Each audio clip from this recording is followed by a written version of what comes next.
برباد کرنے میں بھی انہی کا ہاتھ ہوتا ہے، گلے لگا کے جو کہتے ہیں ہمیشہ خوش رہو۔ اخلاق اور ظرف کا امتحان تعلق کے خاتمے کے بعد شروع ہوتا ہے۔ غیر ضروری تنقید وہ تلوار ہے جو سب سے پہلے خوبصورت تعلقات کا سر قلم کرتی ہے۔ تمہارے نفس کی تربیت کے لیے اتنا ہی کافی ہے کہ تم ان چیزوں سے دوری اختیار کرو جو تمہیں دوسروں میں بری لگتی ہیں۔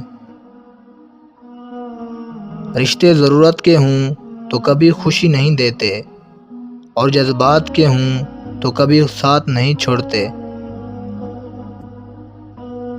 رویے دائمی ہوتے ہیں، الفاظ بھول جاتے ہیں، مگر رویے صدیوں تک یاد رہتے ہیں۔ موت کو یاد رکھنا نفس کی تمام بیماریوں کا علاج ہے۔ خود کو سب سے بہتر سمجھ لینا یہ ایک ایسی بیماری ہے جو انسان کو کسی قابل نہیں چھوڑتی۔ ملنے کے صرف دو ہی معیار ہوتے ہیں، خون ملتا ہو یا خیالات ملتے ہوں۔